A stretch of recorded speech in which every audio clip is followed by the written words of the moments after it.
আজকে আমাদেরকে আশ্চর্যজনিত করেছে আসামি পক্ষের সাবমিশন রেখে যে উনি 6 বারের না 7 বারের এমপি। আমার কাছে মনে হয়েছে এটা লজ্জার, এটা জাতির জন্য একটা ঘৃণার, এটা জাতি তাদের অভিশপ্ত একজন এমপি।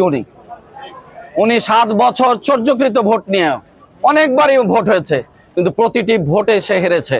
কিন্তু তার বাহুবল, তার চাঁদাবাজি, তার দস্যুতার আলোকে এই এমপি হয়ে আসছে।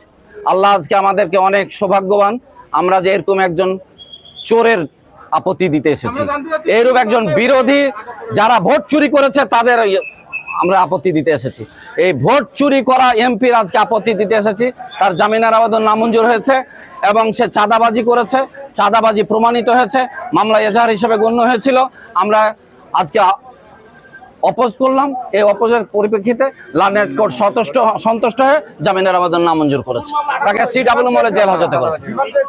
হ্যাঁ, রিমান্ডের আবেদন করবে আয়ো, যেহেতু তদন্তকারী অফিসার এটাকে আবেদন করবে, আজকে পরবর্তীতে রিমান্ডের আবেদন করতে পারে।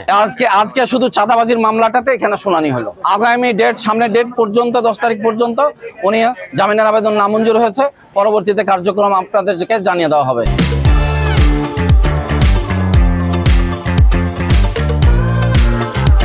7 বারের সাবেক সংসদ সদস্য, ওনার বিরুদ্ধে রাজনৈতিক চরিতার্থ হাসিল করার জন্য এই মিথ্যা মোকদ্দমা আনয়ন করা হয়েছিল। আমরা জামিন চেয়েছি, লার্নেড বিজ্ঞ আদালত এই জামিনটা নামঞ্জুর করেছে। এই আদেশটা ভ্রমাত্মকভাবে দিয়েছে। আমরা উপরের কোর্টে মিসকেস করব, আশা করছি সেখানে আমরা জামিন পাবো। এই মামলা সম্পূর্ণরূপে মিথ্যা, এই মামলার কোনো মেরিট নাই।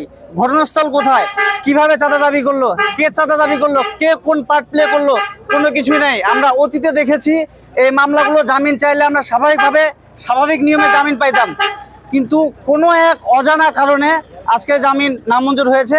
আমরা মিসকেস করব, আশা করছি সেখান থেকে আমরা জামিন পাবো। ওনার বিরুদ্ধে একটি মিথ্যা মামলা হয়েছে, সেটা হচ্ছে 385, 386 ধারার।